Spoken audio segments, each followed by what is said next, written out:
ఎంత మధురమైనది యెహోవా నామము. కుడి వచ్చిన మీ అందరికీ ప్రభు రక్షకుడైన యేసుక్రీస్తు వారి నామములో ఈ రాత్రికాల సమయంలో వందనాలు తెలియజేస్తూ ఉన్నాం. ఈరోజు వాస్తవంగా క్రైస్తవ్యం అనేటువంటిది భారతదేశంలో పెరుగుతుంది అని అనేక మంది అనుకుంటూ ఉన్నారు. కానీ క్రైస్తవ్యము పెరుగుతుంది అనేటువంటి ఆలోచనలో ఉన్నారు. కానీ క్రైస్తవ్యంలోనే వివిధ రకాలైనటువంటి వ్యత్యాసాలను మనం చూస్తూ ఉన్నాం. నిజమైనటువంటి క్రైస్తవ్యము ఏది అనేటువంటిది, లేదా నేను బైబిల్లో ఉన్నటువంటి లేదా క్రీస్తు ప్రభువును అనుసరించినటువంటి మొదటి శతాబ్దంలో ఉన్నటువంటి ఆ సంఘాలు ఎలా ఉన్నాయో, క్రైస్తవులు ఎలా ఉన్నారో, అపోస్తుల యొక్క బోధ ప్రకారము నా క్రైస్తవ్యం అనేటువంటిది ఉందా, దేవుని వాక్య ప్రకారం ఉందా అనేటువంటిది మనం సరిచూసుకోవాల్సిన అవసరం ఉంది. కాబట్టి ఈరోజు నిజమైనటువంటి క్రైస్తవ్యము ఎలా ఉంటుంది, బైబిల్ దాని గురించి మనకి ఏం చెప్పింది, తదితర విషయాలను మనం అధ్యయనం చేద్దాం. బైబిల్లో మనం గమనించేటప్పుడు ఈరోజు క్రైస్తవుడు క్రైస్తవుడు క్రైస్తవుడు లేదా క్రైస్తవురాలు అని అంటూ ఉంటారు కదా. ఈ మాటను మీరు గమనించినప్పుడు అసలు ఒకసారి ఒకరు అడిగారు, క్రైస్తవుడు అనేటువంటి మాట బైబిల్లో ఉందా అని. క్రైస్తవుడు అనేటువంటి మాట బైబిల్లో ఉందా అంటే అవును, ఖచ్చితంగా క్రైస్తవుడు అనేటువంటి మాట బైబిల్ చెప్పినటువంటి మాటే, అందులో ఎలాంటి సందేహం కూడా లేదు. ముఖ్యంగా మనం బైబిల్లో కనుక చూసినట్లయితే క్రొత్త నిబంధనలో క్రైస్తవుడు అనేటువంటి పదం అనేటువంటిది మనకు కనబడుతుంది. అంటే పదే పదే కనబడదు. క్రైస్తవుడు అనేటువంటి పదము కేవలము 3 సార్లు కనబడుతూ ఉంటుంది. అందులో మొట్టమొదటిసారి మనం గమనించినప్పుడు అపోస్తల కార్యములు 11వ అధ్యాయము 26వ వచనాన్ని మనం గమనించినప్పుడు, అపోస్తుల కార్యములు 11వ అధ్యాయము 26వ వచనము, వారు కలిసి 1 సంవత్సరం అంతా సంఘములో ఉండి బహుజనములకు వాక్యమును బోధించిరి. వారు కలిసి 1 సంవత్సరం అంతా సంఘములో ఉండి బహుజనములకు వాక్యమును బోధించిరి. మొట్టమొదట అంతియోకయలో శిష్యులు క్రైస్తవులు అనబడిరి. మొట్టమొదట అంతియోకయలో శిష్యులు క్రైస్తవులు అనబడిరి. అంటే క్రైస్తవులుగా ఈరోజు మనం పిలువబట్టమేనా? అంతకు ముందు ఎవరన్నా పిలువబడ్డారా అంటే అంతకు ముందు కూడా పిలువబడ్డారు. ఎప్పటి నుంచి పిలువబడుతున్నారు క్రైస్తవులుగా? అసలు ఈ పేరు ఎప్పుడు ప్రారంభమైంది అంటే దీని చరిత్ర దాదాపు 2000 సంవత్సరాల వెనక్కి వెళ్ళవలసినటువంటి అవసరం ఉంటుంది. ఈ పేరు అనేటువంటిది మొట్టమొదట అంతియోకయలో ప్రారంభమైనట్లుగా మనం చూస్తూ ఉంటాం. అంటే అపోస్తులు ప్రారంభించినటువంటి కాలంలోనే క్రైస్తవులు అనేటువంటి పేరు ప్రారంభమైంది. ఎవరిని వాళ్ళు క్రైస్తవులు అని అన్నారు? ఎవరిని క్రైస్తవులు అన్నారు? పోనీ మనం ఈరోజు ఎవరిని క్రైస్తవులు అంటున్నాం? మా అమ్మ నాన్న క్రైస్తవులు కాబట్టి మేము కూడా క్రైస్తవులమే. మీరు నమ్ముతారో నమ్మరో కానీ గుట్కాలు నవ్విలేవాళ్ళు, కైనీలు తినేవాళ్ళు, మందు తాగేవాళ్ళు, వ్యభిచారం చేసేవాళ్ళు కూడా క్రైస్తవులని పిలువబడుతూ ఉన్నారు. కాదా? అలా కాదా? ఒకవేళ అలా కాదు అంటే ముందు వాళ్ళు ఒప్పుకోరు. మా అమ్మా నాన్న క్రైస్తవులు, మా అమ్మా నాన్న ప్రార్థనకి వెళ్ళేవాళ్ళు కాబట్టి మేము కూడా క్రైస్తవులమే. ఈరోజు మనం ఎక్కువగా వినేది ఏంటంటే నేను పుట్టుకతోనే క్రైస్తవుణ్ణి అనే మాట, పుట్టు క్రైస్తవులు అనే మాట మనం వింటూ ఉంటాం. క్రైస్తవ్యము పుట్టుకతో ఎవరికి కూడా రాదు. క్రైస్తవ్యము ఎవరికి వస్తుందంటే మొట్టమొదట అంతియోకయలో శిష్యులు క్రైస్తవులు అనబడ్డారు. తల్లిదండ్రులు క్రైస్తవులు కాబట్టి వీళ్ళు క్రైస్తవులు అవ్వరు. మా అమ్మా నాన్న ప్రార్థనకి వెళ్ళారు కాబట్టి నేను క్రైస్తవుని అవ్వను. ఈరోజు భారతదేశంలో ఉన్నటువంటి సర్టిఫికెట్ ఇష్యూ చేసేటప్పుడు కూడా మీరు క్రిస్టియన్ అని సర్టిఫికెట్ ఇష్యూ చేస్తారు కదా, బీసీసీ. తల్లిదండ్రులు క్రైస్తవులు అయితే పిల్లలు కూడా క్రైస్తవులు అని సర్టిఫికెట్ ఇష్యూ చేస్తారు. కానీ క్రిస్టియానిటీ అనేటువంటిది తల్లిదండ్రుల నుంచి సంక్రమించేటువంటిది కాదు బైబిల్ ప్రకారం అయితే. మరి బైబిల్ ప్రకారం ఎలా వస్తుంది అంటే శిష్యులు క్రైస్తవులు అనబడ్డారు కాబట్టి నువ్వు క్రైస్తవుడు అవ్వాలంటే నువ్వు శిష్యుడవై ఉండాలి. ఎవరిని శిష్యులు అంటారు? శిష్యుడు అనేటువంటి మాటకు అనుసరించేటువంటి ఒక వ్యక్తి అని అర్థము. గురువు దగ్గర నేర్చుకునేటువంటి వ్యక్తిని శిష్యుడు అంటారు. లోక సంబంధంగా మీరు చూసినా సరే ఒక గురువు దగ్గర నేర్చుకునేటువంటి వ్యక్తి శిష్యుడు అవుతాడు, లేదా గురువును వెంబడించేటువంటి వ్యక్తి శిష్యుడు అవుతాడు. మొట్టమొదట అంతియోకయలో శిష్యులు క్రైస్తవులు అనబడ్డారు అంటే క్రీస్తు అనేటువంటి ఆ గురువును ఎవరైతే అనుసరించారో వారు క్రైస్తవులు అవుతారు. ఇంకా చెప్పాలి అంటే గురువును అనుసరించటం అంటే ఆయన అడుగులో అడుగు వేసుకుంటూ నడవటము, ఆయన ఎలా మాట్లాడాడో అలా మాట్లాడటమో, ఆయన ఎలా జీవించాడో అలా జీవించటం. ఉదాహరణకి ఒక చిరంజీవి ఫ్యానో బాలకృష్ణ ఫ్యానో ఎవరో ఉన్నారనుకోండి, వాళ్ళ అభిమానులు ఏం చేస్తారు? వాళ్ళు ఏమనుసరిస్తారు? హెయిర్ స్టైల్ దగ్గర నుంచి, వాళ్ళ బట్టల దగ్గర నుంచి, వాళ్ళ విధానం కూడా చూస్తే వాళ్ళు మాట్లాడే స్టైల్ కూడా అలానే ఉంటుంది, వాళ్ళు పెట్టే ఫోజులు కూడా అలానే ఉంటాయి. భౌతికంగా ఆత్మ సంబంధంగా ఇప్పుడు మనం ఏంటంటే మనం క్రీస్తును గనక అనుసరిస్తే మన నోటి మాట, మన ప్రవర్తన, మన జీవితము, మన కుటుంబాలు ఇవన్నీ కూడా ఆయన్ని అనుసరించాలి. అంతేగాని గుట్కాలు నవిలి, కైనీళ్ళు నవిలి, సిగరెట్లు తాగి, మందు తాగి డిసెంబర్ 25వ తారీఖు ప్రార్థనకు వస్తే క్రైస్తవులు అవ్వరు. ఈరోజు క్రైస్తవ్యంలో ఎక్కువ మంది క్రైస్తవులు అంటే ఆదివారం కనబడరు, డిసెంబర్ 25వ తారీఖు కనబడతారు. ఎప్పుడూ ప్రార్థనకు రాని వాళ్ళు కూడా కొత్త బట్టలు కొనుక్కొని అప్పుడే వస్తారు. అని వాళ్ళు ఏమనుకుంటారంటే ఆ రోజు మేము వచ్చాం కాబట్టి క్రైస్తవులం, డిసెంబర్ 25 వస్తే లేదంటే ఈస్టర్కి వస్తే, గుడ్ ఫ్రైడేకి వస్తే క్రైస్తవులేమో అని అనుకుంటారు. మరీ అన్యాయం ఏంటంటే డిసెంబర్ 25 ఈస్టర్కి గుడ్ ఫ్రైడేకి రాని వాళ్ళు కూడా మా ఇంట్లో మా ఆవిడ వెళ్తుంది కాబట్టి నేను క్రైస్తవుడిని అన్నాడు ఒక ఆయన. అంటే ఆమెను పంపిస్తాడంట ప్రార్థనకి, ఆమె వెళ్తుంది కాబట్టి నేను కూడా క్రైస్తవుడినే అని ఆయన అనుకుంటున్నాడు. మీరు కొన్ని మతాల్లో చూసినట్లయితే దేవుడి దగ్గరికి వెళ్ళి ఒకళ్ళు దండం పెట్టుకొని వస్తారు, వచ్చేటప్పుడు ప్రసాదం పట్టుకొచ్చేస్తారు, ఇంటిళ్ళ పాతికి ఇస్తారు. ఆ ప్రసాదం అందరూ తిన్నారనుకోండి అందరికీ పుణ్యం వస్తుందని వాళ్ళ భావన. ఇక్కడ క్రైస్తవ్యంలో కూడా మన వాళ్ళు ఏమనుకుంటారంటే ఇంట్లో ఆడమనిషి వెళ్ళి అక్కడ ప్రార్థనలో హాజరవుతుంది కాబట్టి ఆమె ద్వారా ఆ దీవెన మా కుటుంబం అందరికీ వస్తుందని వాళ్ళ నమ్మకం. ఆయన అంటూ ఉన్నాడు, మా ఆవిడ వెళ్తుంది కాబట్టి ఆ దీవెన మా అందరికీ ఉంటుంది. నీకెట్లా ఉంటుంది? నీకెట్లా ఉంటుంది అంటే పంపించేది నేనేగా మా ఆవిడని అంటున్నాడు. కొంతమంది మగవాళ్ళు ఉన్నారు, వాళ్ళు ప్రార్థనకి రాకపోయినా మా స్థానిక సంఘంలో కూడా కొంతమంది ఏం చేస్తారంటే భర్తే మోటార్ సైకిల్ మీద తెచ్చి అక్కడ చర్చి బిల్డింగ్ దగ్గర వదిలిపెట్టి వెళ్తాడు, ఆయన రాడు. మళ్ళీ అయిపోయే టైంకి మళ్ళీ సిన్సియర్గా వచ్చి మరలా ఎక్కించుకొని వెళ్తాడు. వాళ్ళు చెప్తూ ఉంటారు, బ్రదరు ప్రార్థనకి రాడనే కానీ పొద్దున్నే ఏంటి ఇవాళ ఇంకా లేవలేదు, పొద్దున్నే ఆరాధనకి లేపి రెడీ చేయించి ఆయన పంపిస్తాడట. నిజంగా వాళ్ళ కోఆపరేషన్ మనం అప్రిషియేట్ చేయకుండా ఉండలేం, కానీ వాళ్ళంతా కోఆపరేట్ చేసి వాళ్ళే లేపి, వాళ్ళే రెడీ చేసి, వాళ్ళే మోటార్ సైకిల్ దగ్గర దించి, వాళ్ళే తీసుకొని వెళ్ళారని రేపు వాళ్ళ ఆవిడని బట్టి ఈయనకి పరలోకం ఇవ్వలేడు దేవుడు. పాపం అనేటువంటిది ఎలాగైతే ఏ వ్యక్తికి ఆ వ్యక్తికే చెందుతుందో అలాగనే మన రక్షణ కూడా ఏ వ్యక్తిది ఆ వ్యక్తికే చెందుతుంది. భార్య వెళ్ళాడని భర్తని, భర్త వెళ్ళారని భార్యను దేవుడు రక్షణ ఇవ్వడు. కాబట్టి ఈరోజు మనం ఏం భ్రమలో ఉన్నాము అంటే క్రైస్తవ్యము అంటే ఇంట్లో ఎవరైనా ఒకరు ప్రార్థనకు వెళ్తే మనం అందరం క్రైస్తవులం అవుతాం మేము. అందుకనే ఎప్పుడో తాత ముత్తాతలు గుడికి వెళ్ళారంట ప్రార్థనకి, చర్చికి. ఆ తర్వాత 2-3 తరాల నుంచి, ఒకసారి మేము తెలంగాణ వెళ్ళాం, 2-3 తరాల నుంచి వాళ్ళు ప్రార్థనకి వెళ్ళటం లేదు. కానీ వాళ్ళ తాతో ముత్తాతో ప్రార్థనకి వెళ్ళే వాళ్ళంట, అక్కడ ఉన్న చర్చి బిల్డింగ్కి స్థలం ఇచ్చింది కూడా వాళ్ళేనంట. కాబట్టి అక్కడ మాకు అధికారం ఉంది, అక్కడ ఉంటే ఉంది, పరలోకంలో కూడా ఉందన్నట్టు మాట్లాడుతున్నారు. నేను చెప్పాను, మీ తాతో ముత్తాతో ఆయన క్రైస్తవ్యం, ఆయన భక్తి ఆయనకే చెందుతుంది. దానివల్ల మీకు 1% కూడా పరలోకంలో హక్కు అనేటువంటిది లభించదు. ఒకవేళ మీ నోటికి భయపడి పాస్టర్ గారు కూడా ఇక్కడ మిమ్మల్ని పెద్ద మనిషిని చేశాడేమో కానీ సంఘంలో దేవుడు అయితే దాన్ని ఒప్పుకోడు. మీరు కావాలంటే గమనించండి, కొంతమంది స్థానిక సంఘాల్లో పెద్ద మనుషులు ఉంటారు, సంఘాల్లో కూడా ఉంటారా అని మీరు అనుకోవద్దు, ఉంటారు, సంఘ పెద్దలని ఉంటారు. వాళ్ళు ఏదో సిన్సియర్గా ప్రార్థనకు వచ్చేవాళ్ళు కాదు. ఇందాక చెప్పినట్టుగా వాళ్ళ తల్లిదండ్రుల్లో తాత ముత్తాతలో అక్కడ పెద్దలుగా వ్యవహరించి కొంత ఆర్థిక సహాయం చేశారు. అందువల్ల ఏంటంటే ఆ తర్వాత కుల పెద్ద తర్వాత వాళ్ళ కొడుకు కుల పెద్ద అయినట్లు ఇక్కడ కూడా సంఘ పెద్దలు అనేటువంటి దానిలోకి వస్తూ ఉన్నారు.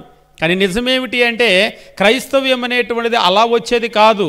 మొట్టమొదట అంత్యోకయలో శిష్యులు క్రైస్తవులు అనబడిరి.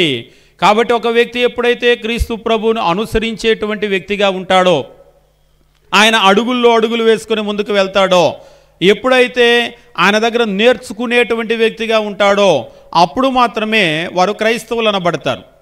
అంతేకాదు మనం గమనించేటప్పుడు క్రొత్త నిబంధన మనం చదివేటప్పుడు ఒక వ్యక్తి క్రైస్తవుడు అవ్వాలంటే ఏం చేయబడాలి అనేటువంటి విషయాన్ని చాలా స్పష్టంగా చెప్తూ ఉంటాడు. అంటే క్రీస్తు ప్రభువుకి అతడు శిష్యుడిగా ఉండాలి, అతడు లేదా ఆమె. అంటే క్రీస్తు ప్రభు దగ్గర నేర్చుకుంటూ ఉండాలి. నేర్చుకుంటూ ఉంటే క్రైస్తవులు అయిపోతారా అంటే ఇక్కడ మనం గమనించేటప్పుడు అంటే విధేయతను చూపించాల్సినటువంటి అవసరం చాలా ప్రాముఖ్యమైనది. అనుసరించటము అంటేనే అదే, లేకపోతే మనం అనుసరించము.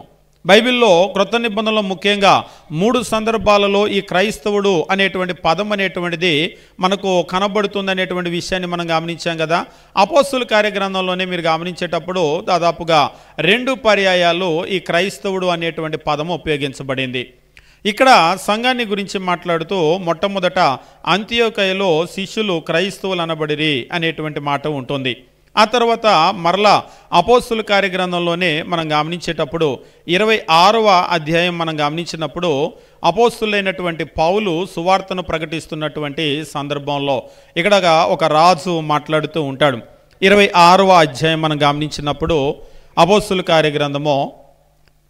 అపోస్తుల కార్యగ్రంథంలో 26వ అధ్యాయం మనం గమనించినప్పుడు 27వ వచనము 28వ వచనం మనం చూసినట్లయితే అగ్రిప్పరాజు మాట్లాడినటువంటి స్పందించినటువంటి సమాధానం అక్కడ ఉంటుంది. అగ్రిప్పరాజా, తమరు ప్రవక్తలను నమ్ముచున్నారని నేను ఎరుగుదును. ఇక్కడ అగ్రిప్పరాజు ముందు అపోస్తులైనటువంటి పౌలు తను ఎందుకు మారాల్సి వచ్చింది అంటే వాస్తవంగా ఈయన అపోస్తులైన పౌలు మొదటి నుంచి క్రీస్తు ప్రభువును అనుసరించినటువంటి వ్యక్తి కాదు. ఇంకా చెప్పాలి అంటే ప్రారంభంలో ఆయన క్రీస్తుకు బద్ధ వ్యతిరేకి. ఈరోజు క్రైస్తవ్యాన్ని వ్యతిరేకించే వాళ్ళకంటే 100 రెట్లు 1000 రెట్లు వ్యతిరేకులు. ఎట్లా అంటారని అంటారేమో, ఈవేళ క్రైస్తవ్యాన్ని వ్యతిరేకించే వాళ్ళందరూ కూడా క్రైస్తవులనేమి కొట్టి చంపటం లేదు, ఇంటింట్లో తెచ్చి పిల్లలను స్త్రీలను లాక్కొచ్చి ఈడ్చుకొచ్చి చంపటం లేదు. అలా చేయటానికి వాళ్ళ చట్టాలు కూడా ఒప్పుకోవు. కానీ ఆయన అలాంటి వ్యక్తి కాదు సౌలు. ఆయన ఇంటింటా దోచి లోపల ఉన్న స్త్రీలను పురుషులను పిల్లలను కూడా ఈడ్చుకొని వచ్చి చంపినటువంటి వ్యక్తి. అంత బద్ధ వ్యతిరేకిగా ఉన్నటువంటి వ్యక్తి ఆయన దమస్కుకు కూడా క్రైస్తవులను హింసించాలనేటువంటి ఒక మిషన్ మీద ఒక పని మీద వెళ్తున్నటువంటి వ్యక్తి హఠాత్తుగా ఆయన మారిపోవటం జరిగింది.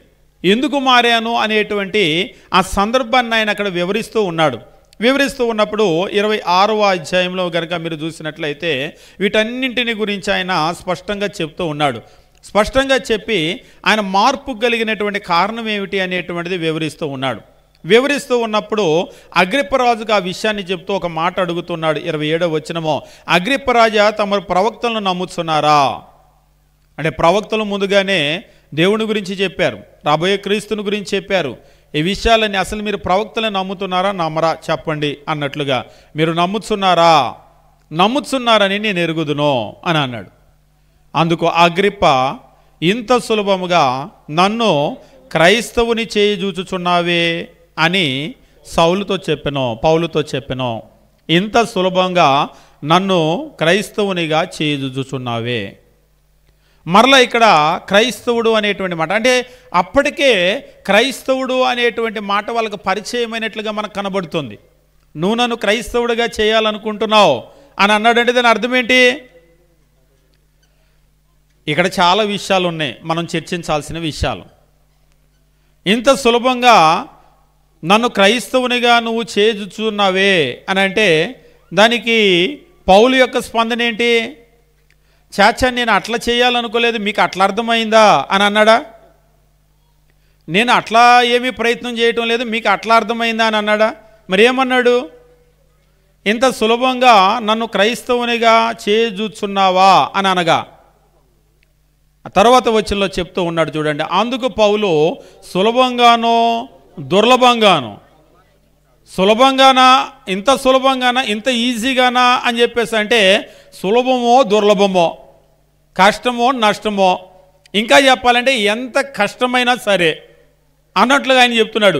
సులభముగానో దుర్లభముగానో తమరు మాత్రమే కాదు, నేడు నా మాట విను వారందరూ ఈ బంధకముల తప్ప నావలే ఉండునట్లు దేవుడు అనుగ్రహించునుగాక అనేనో. అంటే రాజా మీరు అనుకున్నది నిజమే అంతే కదా, లేదు లేదండి నేను అట్లా అనుకోలేదు, మీకు అట్లా అర్థమైంది అనలేదు. అంటే ఇప్పుడు అపోస్తులైనటువంటి పౌలు అగ్రిప్పరాజును క్రైస్తవునిగా చేయాలి అనేటువంటి ప్రయత్నం అనేటువంటిది రాజుకు అర్థమైంది. దాన్ని పౌలు కూడా యాక్సెప్ట్ చేశాడు. సులభంగానో దుర్లభంగానో తమరు మాత్రమే కాదు, నేడు నా మాటలు వినేవారందరూ కూడా ఈ బంధకముల తప్ప నావలే ఉండునట్లు దేవుడు అనుగ్రహించునుగాక అని అన్నాడు. ఇక్కడ ఒక ముఖ్యమైన విషయం ఉంది. ఇంత సులభంగా నన్ను క్రైస్తవుని చేయాలనుకుంటున్నావా అంటే, అసలు క్రైస్తవుణ్ణి చేయటానికి పౌలు ఏం చేశాడు? పోనీ ఈరోజు మన ఊర్లల్లో మన సమాజంలో ఒక వ్యక్తిని క్రైస్తవుని చేయాలంటే జనాలు ఏం చేస్తున్నారు? సోషల్ మీడియాలో ఒకటే విరుచుకు పడుతున్నారు. మత మార్పిళ్ళు చేస్తున్నారు, మీరు మత మార్పిళ్ళు చేస్తున్నారు, మత మార్పిళ్ళు చేస్తున్నారు. కొందరు ఇంకొక అడుగు ముందుకేసి మీరు డబ్బులు ఇచ్చి మీ మతంలోకి లాక్కుంటున్నారు, అయ్యిచ్చి లాక్కుంటున్నారు, ఉప్పిచ్చి లాక్కుంటున్నారు, పప్పిచ్చి లాక్కుంటున్నారు, మీరంతా కూడా లాగేసుకుంటున్నారు. నిజమేమిటి అంటే దూరపు కొండలు నున్నగా ఉంటాయి. ఒక కొండను దూరం నుంచి చూసామనుకోండి ఎట్లా ఉంటుంది? మీరు ఒక కొండను ఆర్ట్ వేయాలంటే కూడా ఇలా గీస్తారు. మనం గీసినంత స్ట్రైట్గా ఉండదు దూరం నుంచి చూస్తే. దగ్గరికి వెళ్తే అందులో చాలా ఎత్తుపల్లాలు ఉంటాయి. దూరపు కొండలు నునుపు. క్రైస్తవ్యాన్ని మీరు దూరం నుంచి చూసేసరికి మీకు అట్లా అనిపిస్తుందేమో, దగ్గరికి వచ్చిన తర్వాత అర్థమవుతుంది. నిజంగా మీరు అనుకునేటట్లు డబ్బు ఇస్తేనే మనుషులు మారిపోయే లెక్క అయితే మీరే చేయొచ్చుగా పని. నాకు ఇవ్వు, నేను మారుతానేమో. నేను అడిగాను, నాకే ఇవ్వు, లేకపోతే ప్రార్థనకి వెళ్ళేటువంటి ఎవరికైనా ఇవ్వు. డబ్బులు పోని డబ్బులు ఇస్తే మారుతున్నారు అని అన్నారు కదా, ఎంత ఇస్తున్నారు అది కూడా తెలుసుకోండి. 5,000 5,000 అయితే నువ్వు 6,000 ఇవ్వు. 10,000 10,000 అయితే నువ్వు 11,000 ఇవ్వు. ఇవాళకి కూడా మీరు గమనించండి, భారతదేశ సమాజంలో క్రైస్తవుల దగ్గర డబ్బులు ఉన్నాయా, అన్యుల దగ్గర డబ్బులు ఎక్కువ ఉన్నాయా? ఎవరు కోటీశ్వరులు? భూములు ఎవరివి? ఆసాములు ఎవరు? రాజకీయ నాయకులు ఎవరు? పొలిటీషియన్స్, పాలిటిక్స్ ఎవరి చేతిలో ఉన్నాయి? నిజంగా డబ్బు పంచాలనుకుంటే మేము పంచగలమా, మీరు పంచగలరా? డబ్బు పంచితేనే మనుషులు మారుతారు అనుకుంటే మాకంటే ఎక్కువ మీరే పంచగలరా? సత్తా మీ దగ్గర ఉంది. కాబట్టి ఏదో బురద జల్లాలని మీరు జల్లటం తప్ప డబ్బా పని చేయటం లేదు, మీకు కూడా తెలుసు. అంటే మీరు ఎవరికి సాయం చేయట్లేదంటే అట్లా అనొద్దు, మేము సాయం చేస్తున్నాం, కానీ ఆ సహాయాన్ని అందుకొని మా మతంలోకి రండి అని అనటం లేదు.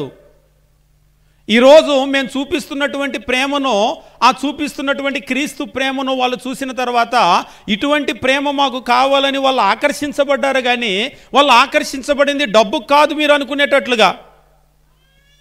ఈరోజు మీరు కనుక గమనించినట్లయితే క్రైస్తవ్యంలో ఇబ్బందులు ఉన్నాయని తెలుసు. కొన్ని మతాలలో నుంచి లేదా కొన్ని కులాలలో నుంచి, సమాజాల్లోంచి క్రీస్తుని అంగీకరించడానికి వచ్చేటప్పుడు చుట్టుపక్కల ఉన్న వాళ్ళు చాలా ఇబ్బంది పెడుతూ ఉంటే కూడా ఆ ఇబ్బందులు ఎదుర్కొని వాళ్ళు వస్తూ ఉన్నారు. అంటే దాని అర్థం ఏంటి? ఇక్కడేదో సుఖముందని రావటం లేదు, ఇది కావాలి అని కోరుకొని వస్తూ ఉన్నారు.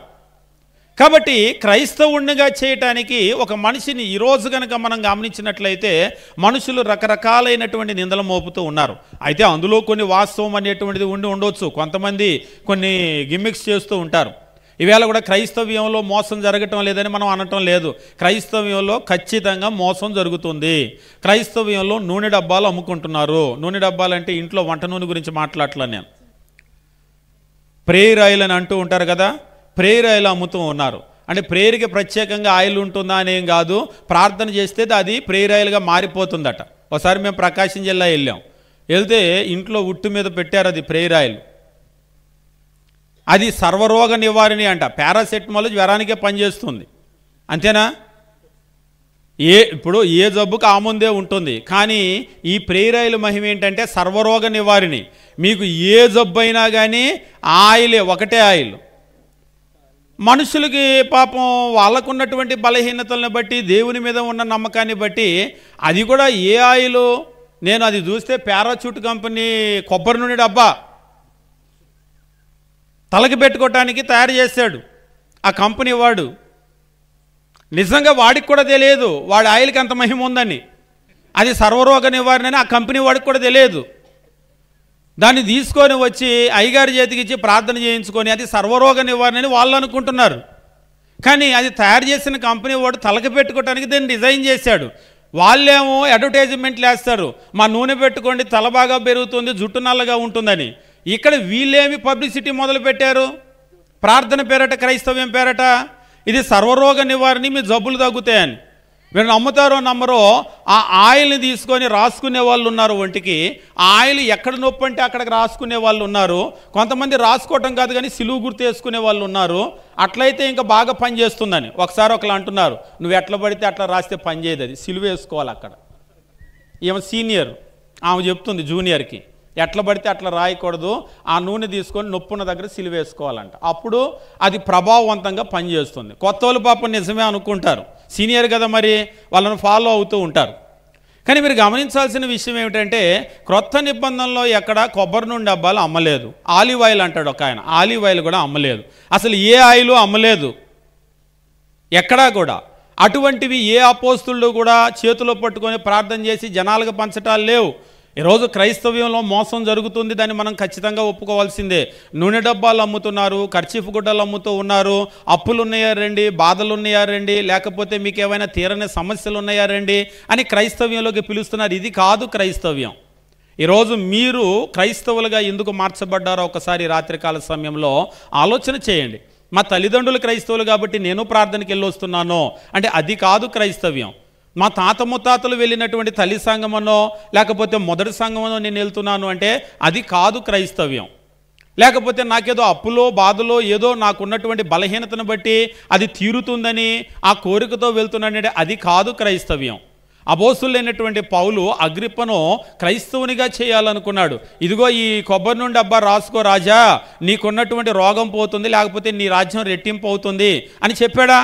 అలా పిలిచాడా? ఈరోజు నేను చూస్తూ ఉంటే కొబ్బరి నూనె డబ్బాలు అమ్మేటువంటి వాళ్ళు కూడా కొత్త ట్రిక్కులు నేర్చుకున్నారు. ఒకసారి చూస్తూ ఉన్నాను, మీ అబ్బాయికి చదువు రావటం లేదా, అయితే ఈ డబ్బా వాడండి. అదే కొబ్బరి నూనె డబ్బా దాన్ని చేశాడంటే ఒక పుస్తకం, తెరిచిన పుస్తకం బొమ్మేశాడు. అది చదువుల కొరకైతే బాగా పనిచేస్తుందట.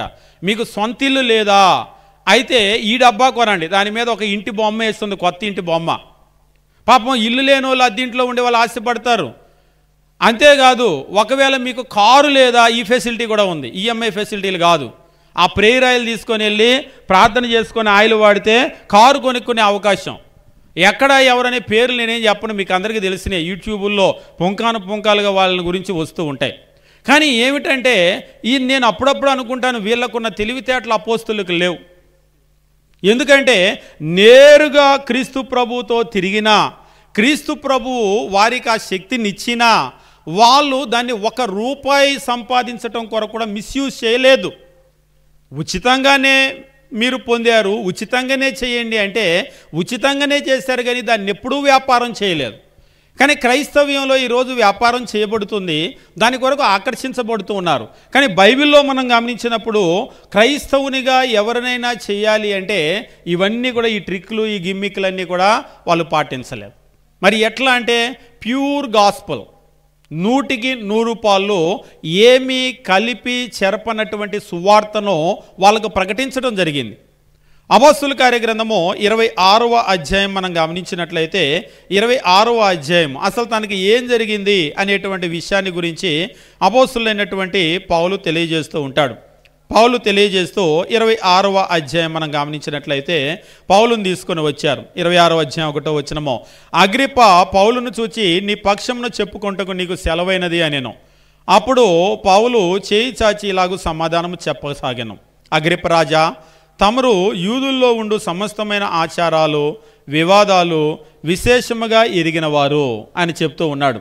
అయ్యా, యూదుల్లో ఉన్నటువంటి సమస్తమైన ఆచారాలు మీకు తెలుసు, వివాదాలు విశేషంగా ఎరిగినటువంటి వారు. యూదులు నా మీద మోపిన నేరాలను అన్నిటిని గూర్చి నేడు తమరి ఎదుట సమాధానం చెప్పుకొనబోచున్నందున నేను ధన్యుడినని అనుకొనుచున్నాను. తాల్మితో నా మనవి వినాలని వేడుకొనుచున్నాను. మొదటి నుంచి యెరూషలేములో నా జనం మధ్య బాల్యము నుంచి నేను బ్రతికిన బ్రతుకు ఎలాంటిదో యూదులందరూ ఎరుగుదురు. బాల్యము నుంచి, చిన్నతనము నుంచి కూడా నేను యెరూషలేములో నా ప్రజల మధ్యలో, జనాల మధ్యలో ఎట్లా బ్రతికానో, నా బ్రతికేంటో వాళ్ళందరికీ కూడా తెలుసు. వారు మొదటి నుంచి నన్ను ఎరిగిన వారు గనుక సాక్ష్యం ఇచ్చుటకు వారికి ఇష్టమైతే నేను మన మతంలోని బహునిష్టగల తెగను అనుసరించిన పరిసయ్యునిగా ప్రవర్తించినట్లు చెప్పగలరు.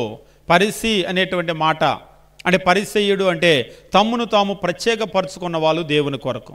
నేను చిన్నప్పటి నుంచి అల్లరి చిల్లరగా తిరిగినోని కాదు, మన భాషలో చెప్పాలంటే. ఒకసారి మీరు కనుక సాక్ష్యాలు చూస్తే మామూలుగా ఉండవు అసలు ఆ సాక్ష్యాలు. ఒకప్పుడు నేను అంత దొంగని, ఒకప్పుడు ఇంత దొంగని, అంత వ్యభిచారిని. ఒకసారి ఒకళ్ళు అంటున్నారు లారీ గుట్కాలు నవ్విలాడంట ఆయన. మరి అంటే చెప్తే చెప్పొచ్చు కానీ అంటే కొంచెం సీన్ బాగా చేయాలని చెప్పేసి నేను అంత పెద్ద దొంగని అంటే అది ఒక ఎలివేషన్ ఇస్తూ ఉంటారనమాట. నేను అంతోడిని, ఇంతోడిని, పనికిమాలినోడిని. ఒకసారి ఒకళ్ళు అంటున్నారు నేను బహుళుచ్చాగాండి అని. అంటే నువ్వు సాక్ష్యం చెప్పుకుంటే చెప్పుకోవచ్చు కానీ నిన్ను నువ్వే తిట్టుకోవటం ఏంటి మరి? అయితే ఇప్పుడు నేను మారిపోయాను అని అంటున్నారు. అంటే వీళ్ళు సాక్ష్యం చెప్పుకోవటానికి ఏదేదో చెప్తూ ఉంటారు. కానీ అపోస్తులైనటువంటి పౌలు అలాంటి వాడు కాదు. అని చెప్తూ ఉన్నాడు, నేను బాల్యము నుంచే, ఆయన చిన్నతనము నుంచే చాలా భక్తిగా పెరిగినటువంటి ఒక వ్యక్తి, పరిసేయుడిగా తన జీవితాన్ని తను ప్రత్యేకపరుచుకున్నటువంటి వ్యక్తి. ఇప్పుడైతే దేవుడు మన పితరులకు చేసిన వాగ్దాన విషయమై నిరీక్షణ గురించి నేను విమర్శించబట్టానికి నిలిచి ఉన్నాను. ఈరోజు అసలు నా మీద వచ్చిన కేసు ఏంటి అంటే, దేవుడు మన పితరులకు ఒక వాగ్దానాన్ని చేశాడు, అబ్రహాముకు చేశాడు, పితరులకు వాగ్దానం చేశాడు. ఆ వాగ్దాన విషయమైనటువంటి నిరీక్షణ గురించి విమర్శించబట్టానికి నేను నిలిచాను. మన 12 గోత్రాల వారు ఎడతెక్క దివారాత్రులు దేవుని సేవించుచు ఆ వాగ్దానము పొందుదుమని నిరీక్షించుచున్నారు. ఓ రాజా, ఈ నిరీక్షణ విషయమే యూదులు నా మీద నేరం మోపి ఉన్నారు. దేవుడు మృతులను లేపునను సంగతి నమ్మదగినదని మీరు ఎలా ఎంచుచున్నారు? ఇది క్రైస్తవ్యానికి ఆయుపట్టు. క్రైస్తవ్యం యొక్క బలం ఎందులో ఉంది అంటే మీరు గమనించండి. కొన్ని జీవులు ఉంటాయి. ఉదాహరణకు ఒక మొసలు ఉంటుంది. మొసలి ఒకవేళ భూమి మీదకి వచ్చింది అనుకోండి, అది అంత బలంగా ఉండదు. ఏనుగుని కనుక ఒకవేళ చూస్తే మొసలి కంటే ఏనుగు చాలా బలంగా ఉంటుంది భూమి మీద. కానీ ఒకసారి మొసలి నీళ్ళలోకి కనుక దిగింది అంటే ఏనుగును లాగేస్తుంది. అంత శక్తి దానికి ఉంటుంది. దాని బలం ఎక్కడ ఉంది అంటే నీళ్ళలో ఉంటుంది. మీరు గమనించండి, క్రైస్తవ్యం యొక్క బలము నూనె డబ్బాల్లో, కర్చీఫ్ గుడ్డల్లో లేదు. ఇది నిజం. ఈరోజు కొంతమంది దయ్యాలు వదలుకొట్టే పాస్టర్లు ఉన్నారు. మేము తమిళనాడులో చదువుకునేటప్పుడు ఒక సేవకుడు గురించి చెప్పారు. ఆయన దెయ్యాలు వదలకొట్టడంలో ఎక్స్పర్ట్ అంట. ఆయన పేరు డానియల్ అని అంటూ ఉంటారు. పెయ్యోటర్ డానియల్ అని అంటారు. పెయ్ అంటే దెయ్యం తమిళ్లో, పెయ్యోటర్ డానియల్ అంటే దెయ్యాలని వదలకొట్టే డానియల్ అని ఆయన పేరు. కాబట్టి ఎక్స్పర్ట్స్ ఉంటారు, దెయ్యాలు వదలకొట్టడంలో నమ్ముతారు.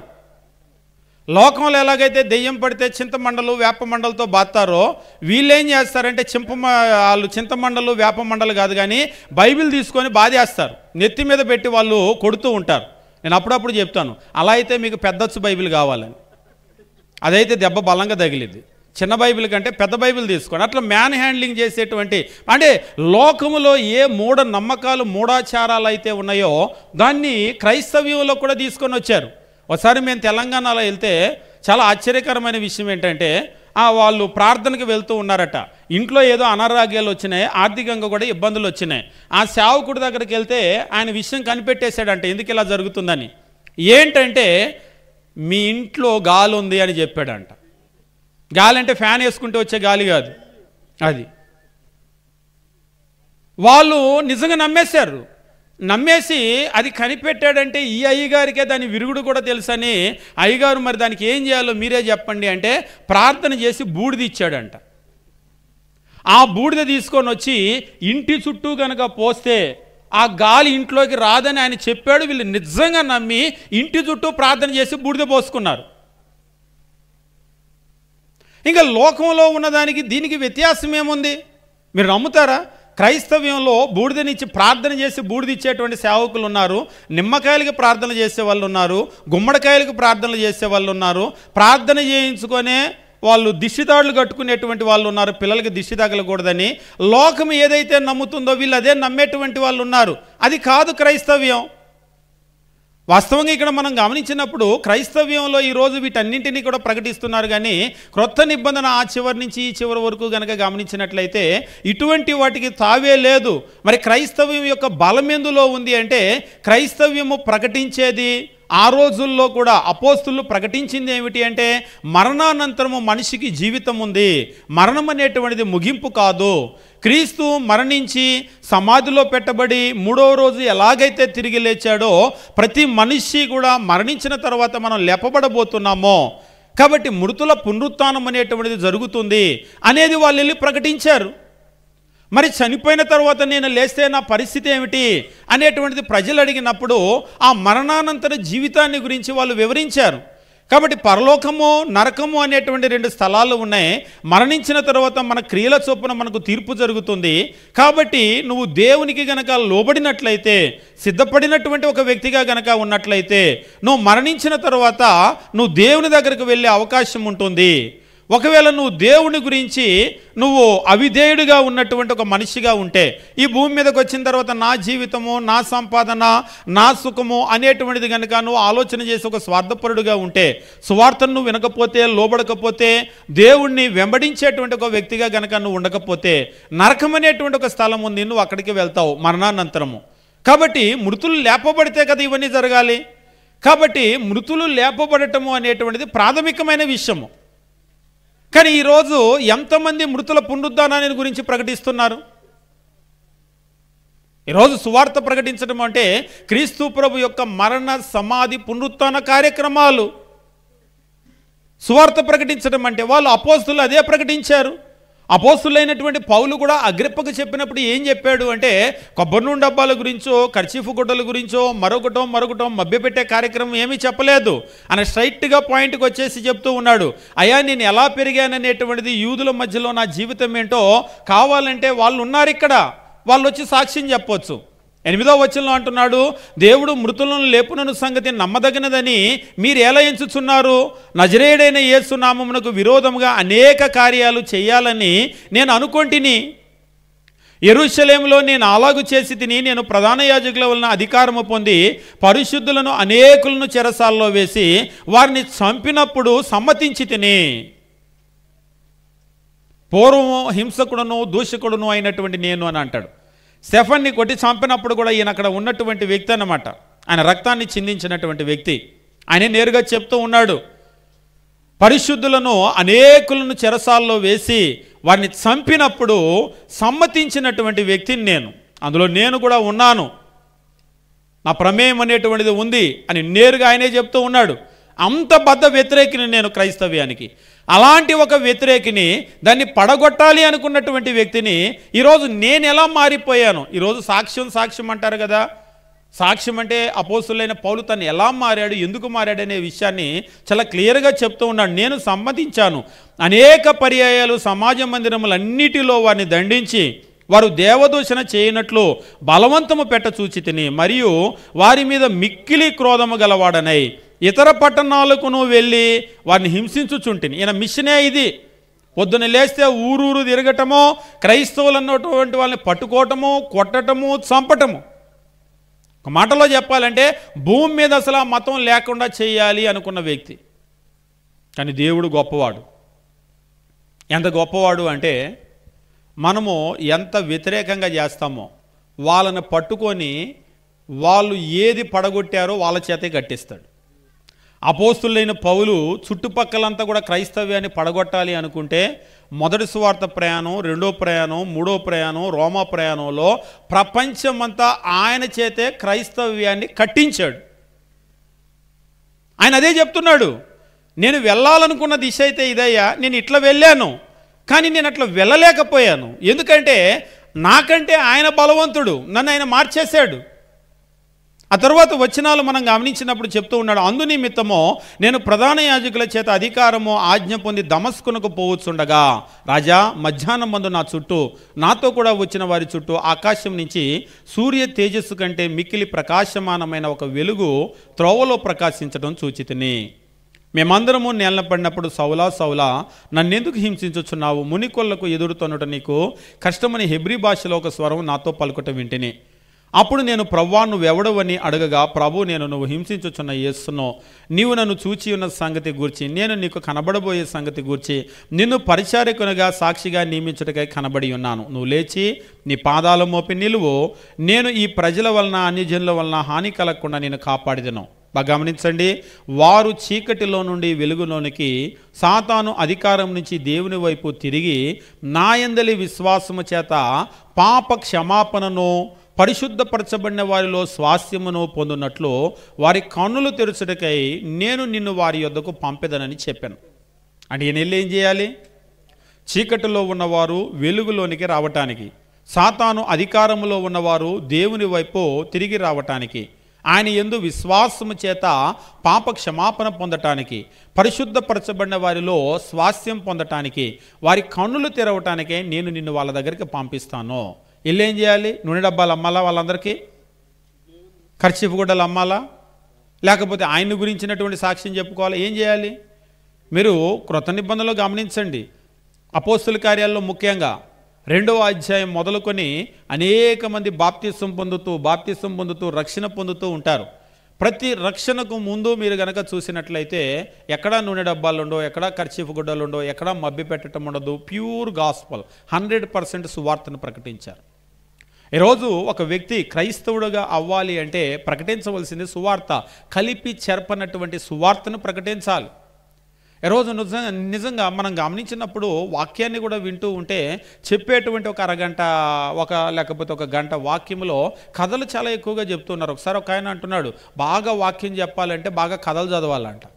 అదేంటి అంటే జనాలు అలా చెప్తేనే వింటారంట, వాక్యం చెప్తే వినరంట, బోరు కొడుతుందంట. కథలు కానీ చెప్పారంటే మధ్యలో ఒక కథ వేశారంటే అయ్యగారు అసలు ఆ అయ్యగారు చెప్తాడు కథ, ఈసారి మళ్ళీ ఆ అయ్యగారినే పిలవండి అని అంటారంట. అంటే మిమ్మల్ని పిలిపించుకోవటానికి మీరు వెళ్తారా, లేకపోతే వాళ్ళకి ప్యూర్ గాస్పల్ చెప్పడానికి 100% కలిపి చెరపనటువంటి సువార్త చెప్పడానికి మీరు వెళ్ళాలా? ఈరోజు ఒకవేళ వాళ్ళు మళ్ళీ పిలవండి అయ్యగారిని అనవచ్చు, మిమ్మల్ని 100 సార్లు పిలవచ్చు, కానీ అక్కడికి వెళ్ళిన తర్వాత ఒక రోజు నిలబడినప్పుడు ఆయన అడుగుతాడు, ఏం చెప్పగలుగుతావు ఆ రోజు? అపోస్తులైనటువంటి పౌలు కూడా ఆయన ఎక్కడ ఏ కథ చెప్పినటువంటి సందర్భాన్ని మనం చూడం. ఏ చందమామ కథలు, బాలమిత్ర కథలు ఆయనకు తెలియదు. అంటే అప్పట్లో అవి లేవుగా అని అంటారేమో. ఒకవేళ ఉన్న ఆయన చదివి అవి చెప్పేవాడు కాదు. ఏ అపోస్తులైనా మీరు గమనించండి, ఎవరు ఏ విధమైన పిట్టకథలు చెప్పలేదు, ఎవరు ఏ విధమైన కథలు చెప్పలేదు. వాళ్ళు పూర్తిగా క్రీస్తును ప్రకటించారు. కాబట్టి ఒక వ్యక్తి క్రైస్తవుడుగా అవ్వాలి అంటే పూర్తిగా క్రీస్తును మాత్రమే ప్రకటించాలి. 19వ వచనంలో స్ట్రైట్గా ఇప్పుడు పాయింట్ దగ్గరికి వచ్చేసాడు అపోస్తులైన పౌలు. కాబట్టి అగ్రిప్ప రాజా, కాబట్టి అంటే దేర్ ఫోర్, కాబట్టి అంటే ఏ బట్టి? పైన విషయాలు చెప్పాడు కదా. ఏ విషయాలు చెప్పాడు ఆయన పైన? అయ్యా నా బాల్యం ఎట్లా ఉందో కావాలంటే మీరు ఎవరినైనా అడగండి, వాళ్ళు సాక్ష్యం ఇస్తారు. నేను క్రైస్తవ్యానికి చాలా విరోధనైనటువంటి వ్యక్తిని, పరిశుద్ధులను హింసించినటువంటి వ్యక్తిని. కానీ అలా హింసించాలని వెళ్ళేటప్పుడు ప్రభు నాకు కనబడి, ఇదిగో నాకు దర్శనంలో నన్ను ఎందుకు హింసిస్తున్నావు, మునికొల్లకు ఎదురు తినటం కష్టమో అని చెప్పేసి అన్నాడు. అనటం మాత్రమే కాదు, నన్ను పంపిస్తానని చెప్పేసి అన్నాడు. ఎందుకు పంపిస్తాడు? ఏం చేయాలి అంటే నిన్ను సాక్షిగా నియమిస్తున్నాను నేను అని చెప్పేసి అన్నాడు. వెళ్ళి ఆయన్ని గురించి చెప్పాలి. ఆయన్ని గురించి చెప్పి ఇక్కడ చెప్తూ ఉంటాడు, అన్యజనులు చీకటిలో ఉన్నవారు వెలుగులోనికి, అలాగనే సాతాను అధికారంలో ఉన్నవాళ్ళు దేవుని వైపుకు తిరిగి దేవుని యందలి విశ్వాసము చేత పాప క్షమాపణ పొందాలి, పరిశుద్ధపరచబడిన వారిలో స్వాస్థ్యం పొందాలి. అలా పొందటానికి వాళ్ళ కన్నులు తెరవబడాలి. ఆ కన్నులు తెరవబడాలి అంటే నువ్వు వెళ్ళి విషయాలను చెప్పాలి. అందుకనే మనం గమనించినప్పుడు అపోస్తులైనటువంటి పౌలు ఈ విషయాలను చెప్పినప్పుడు 19వ వచనం, కాబట్టి అగ్రిప్ప రాజా, ఆకాశం నుంచి కలిగిన ఆ దర్శనానికి నేను అవిధేయుడిని కాలేకపోయాను, చెప్పలేకపోయాను. నేను అవిధేయుడిని కాక మొదట దమస్కులోని వారికి, యెరూషలేము యూదా దేశమందంతటా, తర్వాత అన్ని జనాలకు వారు మారు మనస్సు పొంది దేవుని తట్టు తిరిగి మారు మనసుకు తగిన క్రియలు చేయాలని ప్రకటించుచుంటిని. వాళ్ళు మారు మనసు పొందాలని, మారు మనసు పొంది దానికి తగినటువంటి క్రియలు చేయాలని నేను ప్రకటిస్తూ ఉన్నాను. ఈ హేతు చేత యూదులు దేవాలయంలో నన్ను పట్టుకొని చంప ప్రయత్నం చేశారు. ఇదిగో నేను ప్రకటించింది ఇదే, ఇంతకు మించి నేనేం ప్రకటించలేదు. అంటే అపోస్తులైనటువంటి పౌలు ఏది ప్రకటిస్తే ప్రజలు క్రైస్తవులయ్యారో ఈరోజు మనము కూడా అదే ప్రకటించాలి. ఎక్కువ కాదు, తక్కువ కాదు. కొంతమందికి మసాలా ఉండాలన్నమాట కూరలలో. అలాగనే వాక్యంలో కూడా మసాలా ఉండాలి. అవి లేకపోతే జనాలను ఆకట్టుకోలేమని ఏవేవో చేస్తూ ఉంటారు. ముఖ్యంగా ఆరాధనలలో కూడా మసాలాలు ఉండాలి. అందుకనే వాళ్ళకి ఇష్టమైనవన్నీ కూడా కలుపుతూ ఉంటారు. మనకి మసాలాలు ఒకవేళ తినడానికి మీకు కూరల్లో మసాలా అవసరమైతే వేసుకోండి, కానీ ఆత్మ సంబంధమైన కార్యక్రమాల్లో మసాలాలు వద్దు. ఏదైతే వాక్యంలో ఉందో కలిపి చెరపకుండా, కుడికి కానీ ఎడమక కానీ తొలగకుండా ఉన్నటువంటి ఆ పురాతనమైన మార్గాలను మనం అనుసరించాలి. మేలు కలిగే మార్గం ఏది అని అడిగి అందులో మనం నడుచుకోవాలి.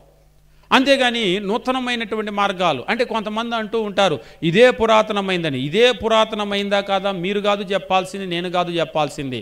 దేవుని వాక్యం బైబిల్ చెప్పాలి అందులో ఏ మార్గం ఉంది అనేటువంటి విషయాన్ని. అపోస్తులైనటువంటి పౌలు ఈ విషయాన్ని చెప్పినప్పుడు ఆయనను నేను దేవుని వలన సహాయం పొంది నేటి వరకు నిలిచి ఉన్నాను. వీళ్ళైతే నాకు హాని చేయాలనుకున్నారు కానీ నేను నిలిచి ఉన్నాను.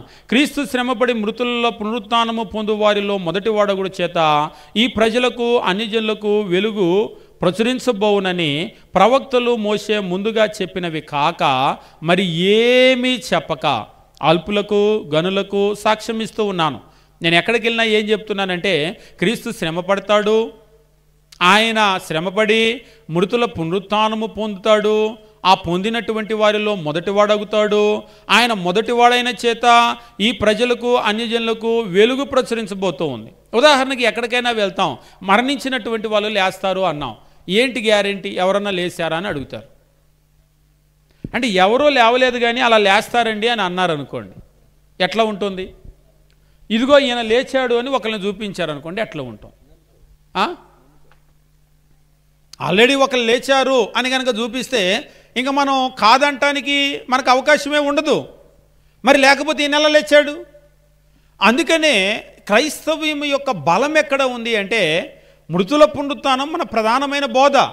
మన నిరీక్షణ ఏమిటి అంటే మరణం మానవునికి ముగింపు కాదు. క్రైస్తవులు ప్రయాసపడేది కూడా ఏమిటి అంటే ఈ లోకంలో ఉన్న జీవితం కొరకు కాదు ప్రయాస. రాబోయేటువంటి లోకం ఒకటి ఉంది, రాబోయే జీవితం ఒకటి ఉంది. అక్కడ దేవునితో కూడా నేను యుగయుగాలు ఉండాలి అనేటువంటిది మన నిరీక్షణ. దాని కొరకు ఈ కష్టమంతా కూడా మనం పడుతూ ఉన్నాం. అయితే ఇక్కడ మనం గమనించవలసినటువంటి విషయం ఏమిటి అంటే మరి మృతుల పునరుత్థానము ఉంటే నువ్వు చెప్పిందంతా కూడా ఒకవేళ కరెక్టే, అసలు చచ్చిపోయిన వాళ్ళు లేస్తారా ముందు అది చెప్పు అన్నారనుకోండి. చచ్చిపోయిన వాళ్ళు లేస్తారని లోకానికి ఎలా నమ్మించాలి? అందుకనే దేవుడు ఏం చేశాడంటే వారు చనిపోయినటువంటి క్రీస్తును లేపి ప్రపంచానికి సాక్ష్యంగా చూపించాడు.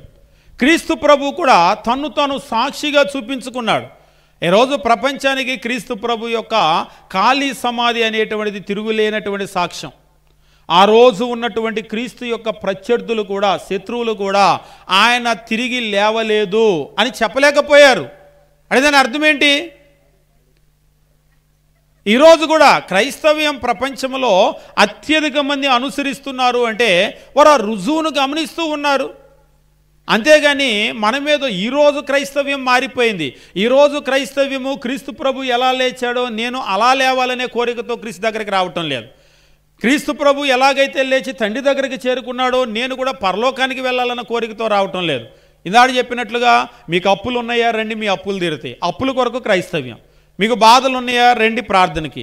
లేకపోతే మీకు మారినటువంటి వ్యసనాలు ఉన్నాయా, మీ ఆయన ముందు తాగుతూ మా విజయవాడలో ఒక ఆయన ఉన్నాడు, ఆయన అడ్వర్టైజ్మెంట్ మరీ వదరగొట్టేస్తాడు. మానన్నటువంటి వ్యసనం ఉందా, మీ ఆయన మానటం లేదా మందు, రండి ప్రభు మాన్పిస్తాడు. మీకు అప్పుల బాధలు ఉన్నాయా, ఈఎంఐలు కట్టలేకపోతున్నారా, రండి ప్రభు కట్టిస్తాడు. అంటే నా ఈఎంఐ కూడా ప్రభువే కడతాడు అంటున్నాడు ఒక ఆయన కింద వెటకారంగా. అంటే అట్లని ఆయన అర్థం కాదు దేవుడు ఏదో సాయం చేస్తాడని. నిజంగా ఇది అది అని లేదు.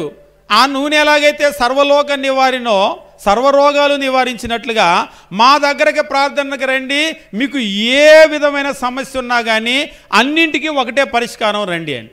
ఈలోపు ఏం చేస్తారు? అప్పుల బాధలు ఉన్నవాళ్ళు ఇన్ని ప్రయత్నాలు చేసాం, ఈ ప్రయత్నం కూడా చేద్దామని వెళ్తున్నారు. నిజంగా ఈరోజు క్రీస్తు దగ్గరికి వచ్చేటువంటి వాళ్ళు ఈ లోక సంబంధమైనటువంటి సమస్యలనే చూపిస్తున్నారు కానీ మనిషికి మరణానంతరము జీవితం ఉంది, మృతుల పునరుత్థానము కలుగుతుంది, మనము మరణించిన తర్వాత తిరిగి లేస్తాము, లేచిన తర్వాత మనం దేవునితో కూడా సదాకాలం ఉండేదానికి మనం సిద్ధపడాలి అని దాని గురించి చెప్పటం లేదు.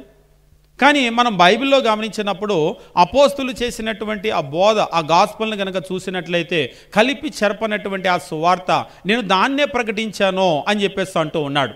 23వ వచనము, ప్రవక్తలు మోషే ముందుగా చెప్పినవి కాక మరి ఏవి చెప్పక, వాళ్ళు చెప్పింది కాకుండా మరి ఏమీ చెప్పకుండా అల్పులకు గనులకు నేను సాక్ష్యం ఇస్తూ ఉన్నాను.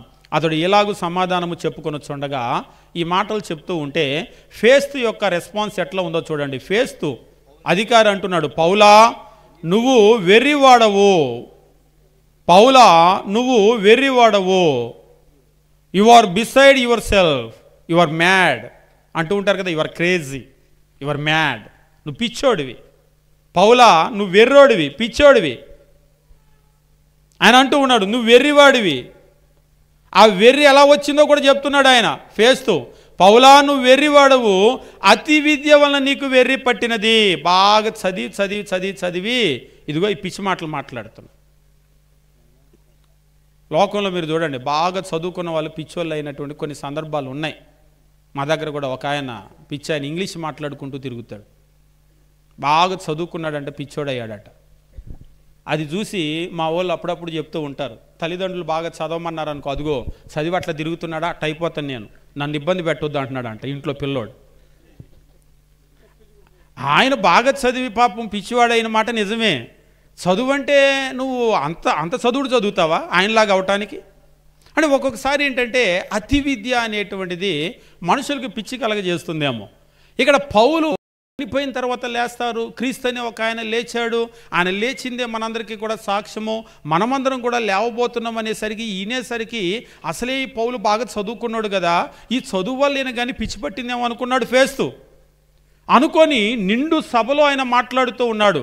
నిండు సభలో పౌలా నువ్వు వెర్రివాడవు, అతి విద్య వలన నీకు వెర్రి పట్టినదని గొప్ప శబ్దముతో చెప్పాను. చాలా శబ్దంతో చెప్పాడు, పెద్దగా చెప్పాడు. ఏ పౌలు నువ్వు పిచ్చోడివి, అతి విద్య వల్ల నువ్వు చదివి చదివి పిచ్చోడు అయిపోయావు అని చెప్పేసి అన్నాడు. ఈ మాటలన్నీ వింటూ ఉంటే దానికి కూడా సమాధానం చెప్పాడు పౌలు. అందుకు పౌలు ఇట్లా, నేను ఘనత వహించిన ఫేస్తు నేను వెర్రివాడను కాను, కానీ సత్యము స్వస్థ బుద్ధి గల మాటలే చెప్పుచున్నాను, నేనేం పిచ్చి పట్టిన మాటలు కాదు ఇవి అని చెప్తూ ఉన్నాడు. నేను వెర్రివాడను కాదు, నేను చెప్పేది సత్యము స్వస్థ బుద్ధి కలిగినటువంటి మాటలే చెప్తున్నాను. రాజు ఈ సంగతులు ఎరుగును. మొట్టమొదటే చెప్పాడు. మొట్టమొదటే రాజును ఒక ప్రశ్న అడిగాడు. ఏమని అడిగాడంటే, యూదుల్లో ఉండేటువంటి సమస్తమైన ఆచారాలు వివాదాలు విశేషంగా మీరు ఎరిగారు.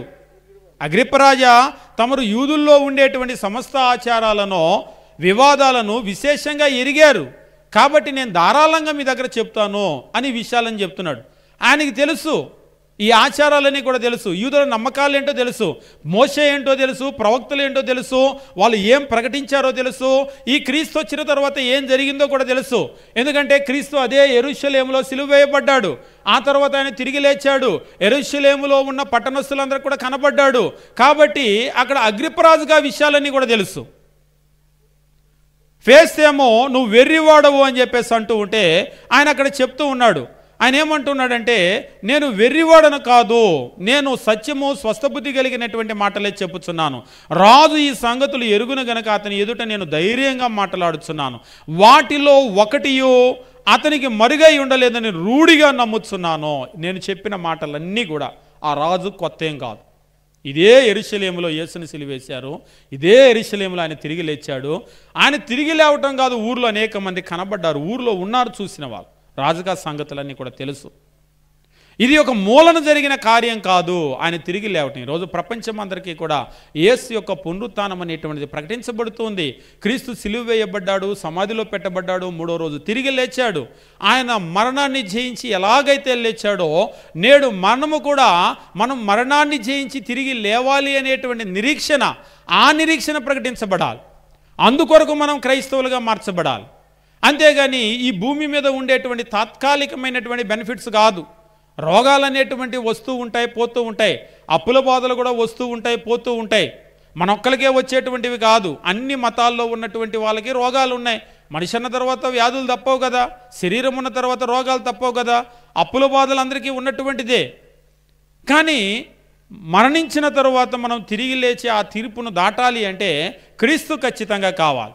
కాబట్టి ఎప్పుడైతే అగ్రిప్పరాజుతో ఈ మాటలు చెప్తూ ఉన్నాడో 27వ వచనము, అగ్రిప్పరాజా తమరు ప్రవక్తలను నమ్ముచున్నారని నేను ఎరుగుదును. అగ్రిప్పరాజు కూడా వింటున్నాడు, బాగా తీక్షణంగా వింటున్నాడు. ఫేస్తు గట్టి శబ్దంతో నువ్వు పిచ్చోడు అని అంటున్నాడు. కానీ ఆయనకు తెలుసు ఈ పిచ్చి పట్టిన మాటలు కాదు, దీని వెనకాల ఒక స్ట్రాంగ్ ఇంటెన్షన్ ఉంది. ఈయనేం పిచ్చోడు కాదు, సామాన్యమైన వ్యక్తి కాదు. మీరు గమనించండి, బాగా తెలివి కలిగినటువంటి వాళ్ళు ప్రపంచానికి పిచ్చోళ్ళలాగా కనబడతారు. వాళ్ళ చేష్టలు కూడా పిచ్చి చేష్టలాగా కనబడుతూ ఉంటాయి. ఫేస్తుకేమో ఈ పిచ్చి చేష్టలేమో అనుకున్నాడు, పిచ్చి మాటలేమో అనుకున్నాడు. కానీ అగ్రిప్పరాజు క్యాచ్ చేశాడు. ఈయన ఏం చెప్తున్నాడు, ఇవన్నీ నాకెందుకు చెప్తున్నాడు అని అర్థమైపోయింది. 28వ వచనము, అందుకు అగ్రిప్ప, ఇంత సులభముగా నన్ను క్రైస్తవునిగా చేయజూచున్నావే. అబ్బా, నన్ను క్రైస్తవునిగా చేసేయాలనుకుంటున్నావా? అది కూడా ఇంత ఈజీగా చేయాలనుకుంటున్నావా అంటే ఆయన అంటూ ఉన్నాడు, అందుకు పౌలు సులభంగానో దుర్లభముగానో తమరు మాత్రమే కాదు, నేడు నా మాట వినువారందరు. ఇదిగో ఈ నిండు సభలో నేను మీ ఒక్కల కొరకు చెప్పాను అనుకుంటున్నాను ఈ విషయాలన్నీ. రాజా, మీ ఒక్కల కొరకు కాదు, వినే వాళ్ళందరి కొరకు చెప్పాను. కాబట్టి పౌలు చెప్పినటువంటి ఉద్దేశం ఏంటంటే వారందరూ కూడా, వినేవారందరూ ఈ బంధకంలో తప్ప నావలే ఉండునట్లు దేవుడు అనుగ్రహించను అనను. వాస్తవంగా ఈ మాటలు చెప్పిన తర్వాత అంతటి రాజు, అధిపతి బెర్నకేయు వారితో కూడా కూర్చుండి ఉన్నవారు లేచి అవతలకు పోయి, ఈ మనుషుడు మరణములకైనా బంధకములకైనా తగినది ఏది కూడా చేయలేదు. ఈయన ప్రకటించినటువంటి ఈ యొక్క ప్రకటన ఉంది కదా, ఇందులో ఏది కూడా మరణానికి తగినది కాదు, ఈవెన్ బంధకాలకి జైల్లో పెట్టడానికి కూడా తగినటువంటిది ఏమీ కూడా చేయలేదు. అంటే వాళ్ళకి ఏ నమ్మకాలు అయితే ఉన్నాయో దాన్నే ప్రకటిస్తున్నాడు. ఆయనలో నేరం లేదని చెప్పేశాడు ఆయన. ఎందుకంటే ఆయనకు ఆచారాలు బాగా తెలుసు. పౌలు ముందే చెప్పాడు, అయ్యా మీకు తెలుసు కదా, యూదుల్లో ఉన్నటువంటి ఆచారాలన్నీ మీకు తెలుసు కదా, ప్రవక్తలు ఏం చెప్తున్నారో తెలుసు కదా, మోషే ఏం చెప్తున్నారో తెలుసు కదా, మనుషులకు మృతుల పునరుత్థానం కలిగిద్దని చెప్తున్నాడు కదా, ఆ నిరీక్షనే నేను కలిగి ఉన్నాను. ఆల్రెడీ దేవుడు యేసుని లేపాడు. మీ అందరికి కూడా తెలుసు, యెరూషలేములోనేగా సిలువేశారు ఆయన్ని, యెరూషలేములోనేగా సమాధిలో పెట్టారు, రోమా సైన్యమే కదా కాపలా ఉన్నారు, అందులో నుంచి ఆయన తిరిగి లేచాడు. కాబట్టి ఇదేదో ఒక మూల జరిగిన సంగతిని నేను చెప్పటం లేదు, అందరికీ తెలిసినటువంటి సంగతే. కాబట్టి ఆయన మృతుల్లో నుంచి లేచాడు అంటే, శరీరంలో ఉన్న మనిషి, చనిపోయిన ఒక మనిషి తిరిగి లేచాడు అంటే మనిషికి మరణానంతరం జీవితం ఉంది, మనం తిరిగి లేవబోతున్నాం. ఆ నిరీక్షణనే నేను ప్రకటిస్తున్నాను, కానీ నేను వేరే ప్రకటించడం లేదు. అంటే క్రైస్తవ్యం ఏం ప్రకటించాలి అంటే, మనము మృతుల పునరుత్థానాన్ని, మరణానంతరం జీవితాన్ని, ఆ లోకాన్ని గురించి, అక్కడికి చేరేదాన్ని గురించి ప్రకటించాలి. ఈరోజు మీరు గమనించండి, క్రైస్తవ్యం ఏం ప్రకటిస్తూ ఉంది. నిజంగా ప్యూర్ గాస్పల్ ఎంతమంది ప్రకటిస్తూ ఉన్నారు? ఈవేళ మనం టీవీ ఛానల్లో పెడితే, లేకపోతే యూట్యూబ్లో పెడితే క్రైస్తవ్యం ఏం ప్రకటిస్తూ ఉన్నారు? ఏది విని రక్షణ పొందాలి? అసలు రక్షించబడటానికి మనం ఏం చేయాలి? బైబిల్లో నేరుగా అడుగుతూ ఉంటాడు, రక్షింపబడటానికి నేనేం చేయాలి అని ఒక ఫిలిప్పి జైలు అధికారి అడిగాడు. రక్షించబడటానికి నేనేం చేయాలి? అపోస్తుల కార్యగ్రంథం అంతా కూడా మనం గమనించినప్పుడు 2వ అధ్యాయంలో 3000 మంది అక్కడ బాప్తిసం పొందారు, వాళ్ళు రక్షించబడ్డారు. ఇక తర్వాత 3వ అధ్యాయం, 4వ అధ్యాయం, 5వ అధ్యాయం చదువుతూ ఉంటే కొన్ని వేల మంది రక్షించబడ్డారు. ఇందులో ఎక్కడా పిట్ట కథలు చెప్పలేదు, ఎక్కడా ఏ చందమామ బాలమిత్ర కథలు చెప్పలేదు, ఎక్కడా నూనె డబ్బాల గురించి చెప్పలేదు, కర్చీఫ్ గుడ్డల గురించి చెప్పలేదు. ఎక్కడా కూడా వాళ్ళకేదో లాభం వస్తుంది అనేటువంటి ఆశ చూపటం, మభ్యపెట్టడం ఎక్కడా కూడా లేదు. ఎక్కడ వాళ్ళు ప్రకటించినా కానీ ప్రభు అయినటువంటి యేసు యొక్క మరణ, సమాధి, పునరుత్థాన కార్యక్రమాలని చెప్పారు. అలాగనే మనకు కూడా మృతుల పునరుత్థానము కలుగుతుంది అనేటువంటి విషయాన్ని చెప్పారు. కాబట్టి క్రైస్తవ్యం అనేటువంటిది ఏంటంటే, ఎవరు క్రైస్తవుడు, దేని కొరకు వచ్చిన వాడు క్రైస్తవులు అవుతారు. ఇవాళ ఎవరిని క్రైస్తవులు అంటున్నారు? మా తల్లిదండ్రులు, తాత ముత్తాతలు క్రైస్తవులు కాబట్టి మేం క్రైస్తవులు. అలా కాదే. ఏదో మాకేదో అప్పులుండి బాధలుండి ప్రార్థనకు వస్తున్నాం, మేం క్రైస్తవులం. అట్లాంటి వాళ్ళని క్రైస్తవులని బైబిల్ అనలేదే. లేకపోతే మరేదో కారణాల కొరకు వచ్చి అట్లా క్రైస్తవులు కాదే. బైబిల్లో క్రైస్తవుడైనటువంటి ప్రతి వ్యక్తి కూడా ఎట్లా క్రైస్తవులు అయ్యారంటే, మొట్టమొదట అంతియోకయలో శిష్యులు క్రైస్తవులు అనబడిరి. కాబట్టి నువ్వు క్రీస్తును అనుసరించేటువంటి వ్యక్తిగా ఉంటే నువ్వు క్రైస్తవుడు అవుతావు. నువ్వు క్రీస్తును అనుసరించకపోతే, అంటే ఆయన దగ్గర నేర్చుకోకపోతే, ఆయనలా నువ్వు మాట్లాడకపోతే, ఆయనలా నువ్వు జీవించకపోతే, ఆయనలా నువ్వు ప్రవర్తించకపోతే నువ్వు క్రైస్తవుడు అవ్వవు. ఈరోజు ప్రార్థనకు వచ్చే చాలామంది బూతులు తిడుతూ ఉంటారు. ప్రార్థనకు వచ్చే చాలామంది వాళ్ళు స్వార్థంతో ఉంటారు, అసూయతో ఉంటారు, కలహాలు అన్ని ప్రతి విధమైనటువంటి శరీర కార్యాలు వాళ్ళలో ఉంటాయి. అదేదో క్రొత్తగా వచ్చిన వాళ్ళు కాదు, రేపు మారతారులే ఎల్లుండి మారతారులే అనుకోవటానికి. వాళ్ళు ప్రార్థనకు వచ్చి 5 ఏళ్ళు అవుతుంది, 10 ఏళ్ళు అవుతుంది, 25 ఏళ్ళు అవుతుంది, జీవితాంతం వచ్చినా కానీ అసలు మారాలనే ఆలోచనే లేని వాళ్ళు. ఏం బోధిస్తున్నాం మనం, ఏం ప్రకటిస్తున్నాం అసలు? ఈరోజు క్రైస్తవ్యం అనేటువంటిది ఎటు వెళ్తుంది, ఏం ప్రకటిస్తున్నాం మనం, దేన్ని క్రైస్తవ్యం అని పిలుస్తూ ఉన్నాం? అంటే ఒక సిలువ వేసేసి లేదా చేతిలో బైబిల్ పట్టుకొని లేకపోతే మనం 4 పాటలు పాడుతూ మోకరించి ప్రార్థన చేస్తే అదా క్రైస్తవ్యం? అదేనా క్రైస్తవ్యం? మనకి క్రైస్తవ్యానికి గుర్తు ఏంటంటే మెడలో వేసుకునే సిలువ, లేదంటే ఇంటి మీద పెట్టే సిలువ, లేదంటే డిసెంబర్ నెలలో ఇంటి మీద పెట్టే స్టారు. ఆ స్టార్ పెట్టారంటే ఖచ్చితంగా వీళ్ళు ప్రార్థన వల్లే. ఇదా క్రైస్తవ్యానికి గుర్తు? క్రైస్తవ్యం అనేటువంటిది క్రీస్తును పోలి నడుచుకోవలసినటువంటి జీవితం. పేతురు రాసినటువంటి పత్రికలో కూడా క్రైస్తవ్యాన్ని గురించి మాట్లాడుతూ ఉంటాడు. ఏది క్రైస్తవ్యమో అనేటువంటి విషయాన్ని గురించి మాట్లాడుతూ పేతురు రాసినటువంటి మొదటి పత్రిక 4వ అధ్యాయము 16వ వచనాన్ని మనం గమనించినప్పుడు ఇక్కడ ఒక మాటను చెప్తూ ఉంటాడు అపోస్తులైనటువంటి పేతురు చెప్తూ, పేతురు రాసిన మొదటి పత్రిక 4వ అధ్యాయం 16వ వచనము, ఎవడైననో క్రైస్తవుడైనందుకు బాధను అనుభవించిన యెడల అతడు సిగ్గుపడక ఆ పేరును బట్టియే దేవుణ్ణి మహిమపరచాలి. ఆ పేరును బట్టియే. ఏ పేరును బట్టి? క్రైస్తవుడు అనేది ఒక పేరు. మీకు క్రొత్త పేరు పెట్టుదును అని బైబిల్లో ఉంది. ఒకసారి బాప్తిసం పొందాక మరి నాకు కొత్త పేరు ఏం పెడతారు అన్నాడు ఒక ఆయన. నీ కొత్త పేరు పెట్టడం ఏంటి అంటే బాప్తిసం పొందాక కొత్త పేరు పెట్టాలి కదా అని అన్నాడు. అంటే ఆయన చూసింది ఏంటంటే కొన్ని సంఘాలు ఉన్నాయి, బాప్తిసం పొందిన తర్వాత సువార్తమో మార్తమో లేకపోతే ఏదో పెడుతూ ఉంటారు పేరు. ఆడవాళ్ళకి కానీ మగవాళ్ళకి కానీ పేరు పెడతారు. అలాగా కొత్త పేరు పెడతారు కదా అని అన్నారు. క్రైస్తవుడు అనేది కొత్త పేరు ఆల్రెడీ దేవుడు పెట్టేశాడు. ఇప్పుడు నువ్వు బాప్తిసం పొందకముందు నిన్ను ఎవరు క్రైస్తవుడు అనరు. నువ్వు ఎప్పుడైతే బాప్తిసం పొందావో, రక్షణ పొందావో, ఇక మీదట క్రొత్త పేరు నీకు క్రైస్తవుడు అనే పేరు పెట్టబడింది. పేరు నేను పెట్టడం కాదు, సేవకుడిని దేవుడు పెడతానన్నాడు. ఆయన పెట్టింది కాదు, సువార్తమ్మ మార్తమ్మ లేకపోతే ఇంకేదో మీ అయ్యగారు పెట్టే పేరు అది. దేవుడు పెట్టే పేరు ఏమిటంటే క్రైస్తవుడు. అది ఇప్పుడు నాకున్న పేరు సరిపోయిద్దా అన్నాడు. ఉన్న పేరు మీ అమ్మ నాన్న పెట్టిన పేరు సరిపోతుంది. ఇప్పుడు దేవుడు నిన్ను క్రైస్తవుడు అనేటువంటి పేరు పెట్టాడు. ఇక మీద నిన్ను అందరూ క్రైస్తవుడు అంటారు. అది దేవుడు పెట్టిన పేరు. పేతురు రాసిన మొదటి పత్రిక 4వ అధ్యాయం 16వ వచనంలో అదే చెప్తూ ఉన్నాడు.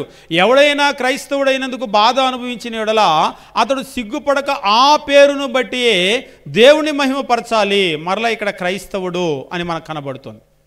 క్రొత్త నిబంధనలో 3వసారి ఇక చెప్పాలి అంటే అసలు క్రొత్త నిబంధనలో క్రైస్తవుడు అనేటువంటి మాట కంటే కూడా శిష్యుడు అనేటువంటి మాట చాలా ఎక్కువ సార్లు ఉపయోగించబడింది. అసలు వాళ్ళు ఎక్కువగా శిష్యుడనే పిలువబడ్డారు. క్రైస్తవుడని మనకు 3 సార్లు ఉంటుంది. బైబిల్ అంతా శిష్యుడు శిష్యుడు శిష్యుడు అని ఉంటుంది. కానీ ఈవేళ మనకి శిష్యుడు అనే మాట 3 సార్లు కూడా పిలవరు లోకంలో. మనల్ని క్రీస్తు ప్రభు శిష్యులని ఎక్కువగా అనరు. ఏమంటారు? వీళ్ళు క్రిస్టియన్స్ అండి, క్రైస్తవులండి అని అంటూ ఉంటారు. కానీ బైబిల్లో ఎక్కువగా చెప్పింది శిష్యుడు అని చెప్పారు. కేవలం 3 సార్లు మాత్రమే క్రైస్తవుడు అన్నారు. శిష్యులే క్రైస్తవులు అనబడ్డారు. కాబట్టి మనం ఎప్పుడు క్రైస్తవులం అవుతామంటే మనం శిష్యులమైతే క్రైస్తవులం అవుతాం. శిష్యులు అంటే క్రీస్తును అనుసరించే వ్యక్తి, గురువు దగ్గర నేర్చుకునేటువంటి వ్యక్తి అయితే మనం క్రైస్తవులం అవుతాం. మనం ఆయన దగ్గర ఏమీ నేర్చుకోకపోతే మనం క్రైస్తవులమే అవ్వం. మనం ఆయన అనుసరించకపోతే మనం క్రైస్తవులమే అవ్వం. మీరు నమ్ముతారో నమ్మరో, ఈరోజు ప్రార్థనకు వచ్చే చాలామంది క్రీస్తును అనుసరించడం కంటే కూడా, ఇందాక చెప్పాను కదా, ఒక వ్యక్తి చిరంజీవి ఫ్యాన్, ఒకవేళ చిరంజీవి ఫ్యాన్ అయితే చిరంజీవిని అనుసరిస్తాడు. ఆయన లాంటి ఫ్యాంటే గుట్టించుకుంటాడు, బ్యాగీ ఫ్యాంట్.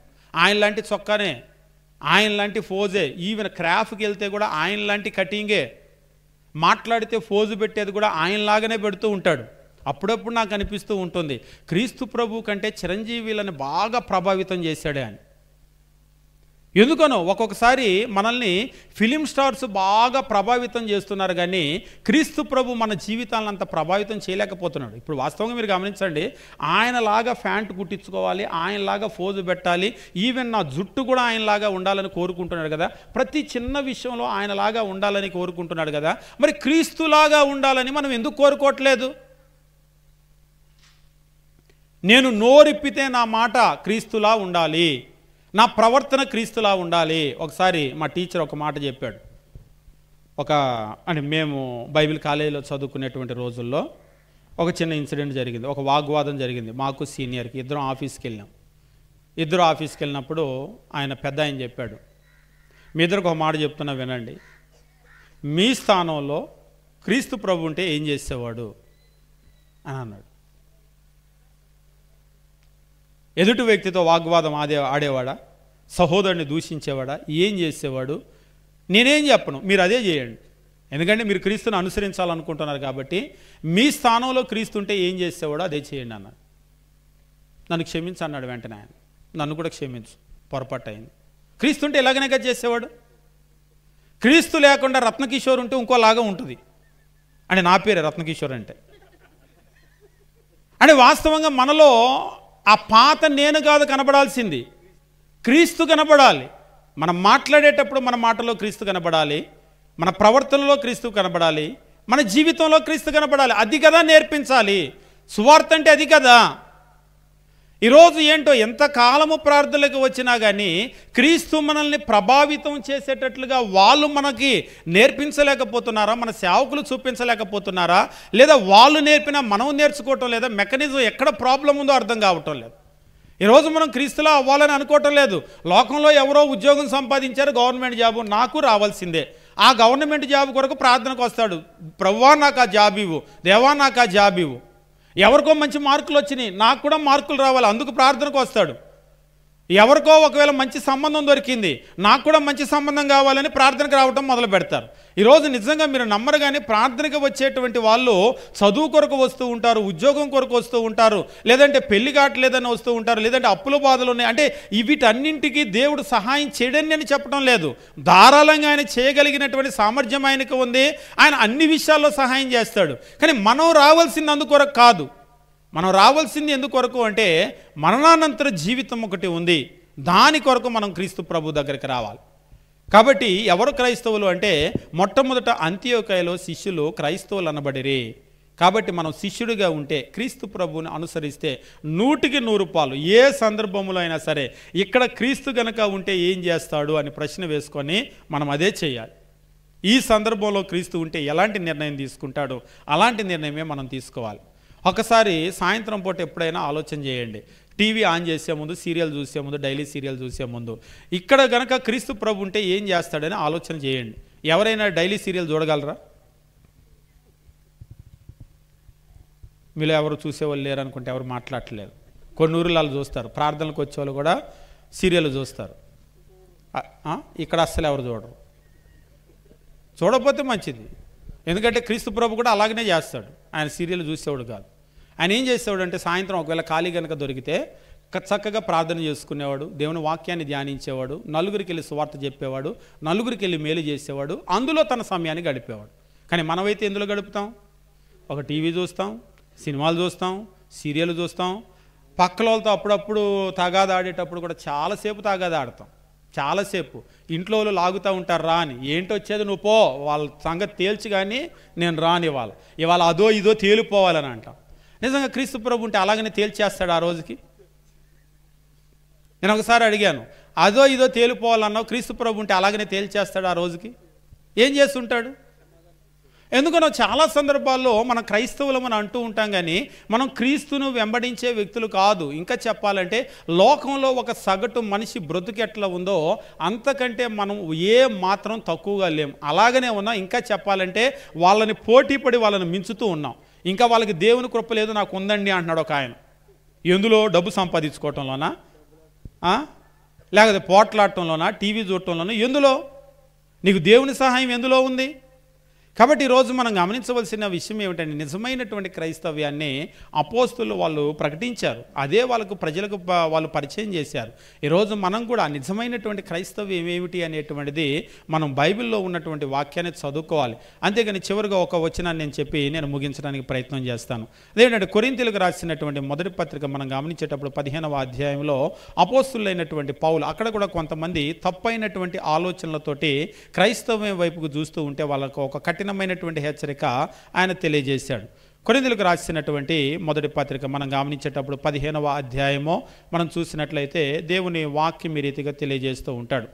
15వ అధ్యాయం మనం చూసినప్పుడు 19వ వచనంలో ఈ జీవిత కాలం మట్టుకే 15వ అధ్యాయం 19వ వచనము కొరింథీయులకు రాసిన మొదటి పత్రిక, ఈ జీవిత కాలం మట్టుకే మనము క్రీస్తునందు నిరీక్షించు వారమైన యెడల, అంటే క్రీస్తునందు మన నిరీక్షణ అనేటువంటిది కేవలం ఈ జీవిత కాలము మట్టుకే గనక అయితే, మరణానంతర విషయాల గురించి ఏమాత్రము నిరీక్షణ లేకపోతే, అందుకొరకు క్రీస్తు దగ్గరికి రాకపోతే వాళ్ళని గురించి చెప్తూ ఉన్నాడు.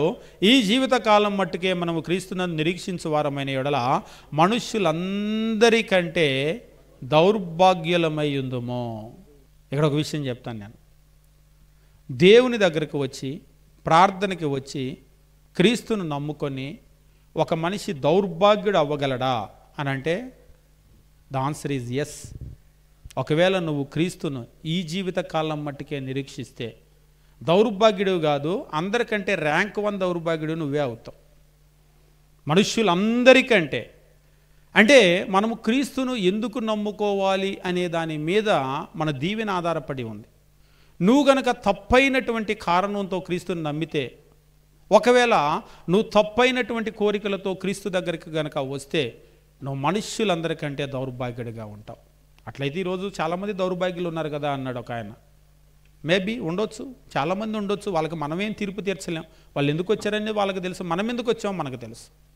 ఒకవేళ వచ్చేటప్పుడు అలాంటి రాంగ్ ఇంటెన్షన్తో వచ్చినా తర్వాత దాన్ని తెలుసుకున్న తర్వాత మార్చుకునే వాళ్ళు ఉన్నారు. ఇందుకొరకు కాదు నేను రావాల్సిందే అని. ఉదాహరణకు మనకి ఆకలే, లేకపోతే దప్పికో, లేకపోతే బేదరికమో, లేకపోతే ఇందాక చెప్పినట్లు ఏదో అవసరాల్లో ఉండి మనం క్రీస్తు ప్రభువుకి దగ్గరకు వచ్చేటప్పుడు దాని కొరకే వచ్చాం. దాని దగ్గరకు వచ్చినప్పుడు దానికంటే కూడా శ్రేష్టమైనది ఉంది అనేటువంటి తెలిసింది. అప్పుడు మనం ఏం చేస్తాం?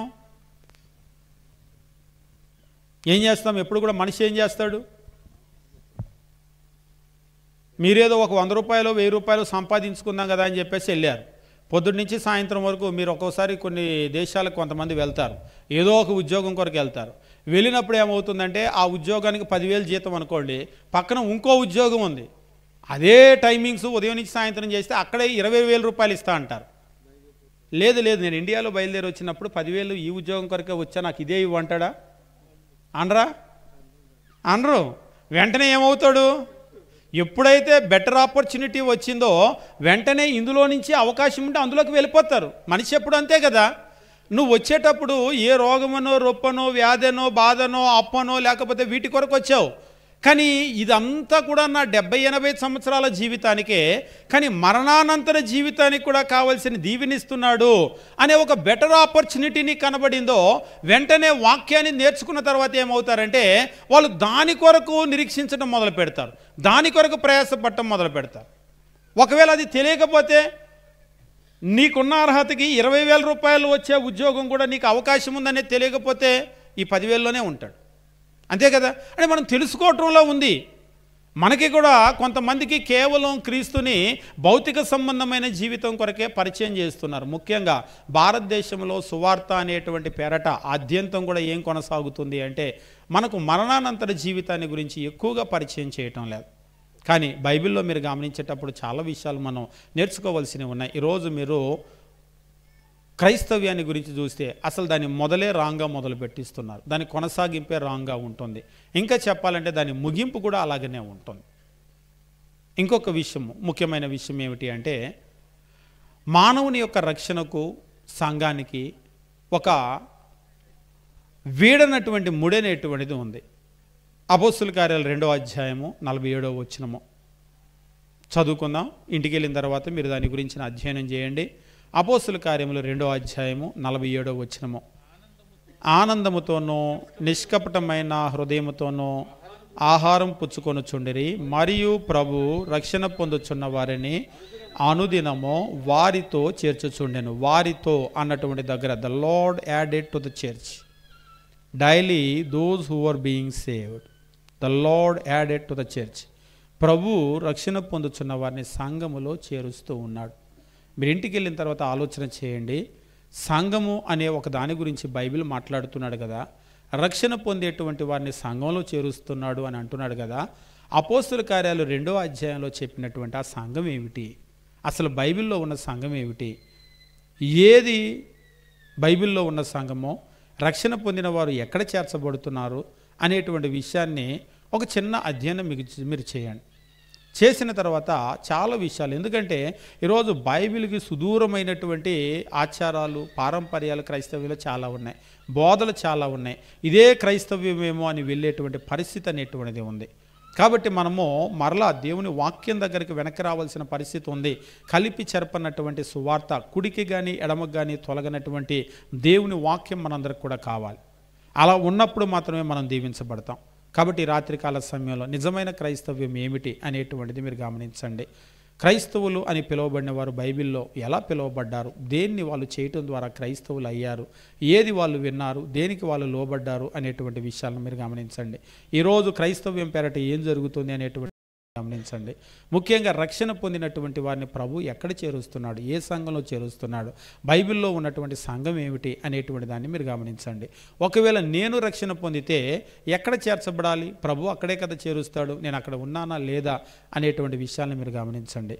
దేవుడు మిమ్మును మీ కుటుంబాలను దీవించునుగాక. మీ అందరికీ వందనాలు తెలియజేస్తూ ముగిస్తూ ఉన్నాం.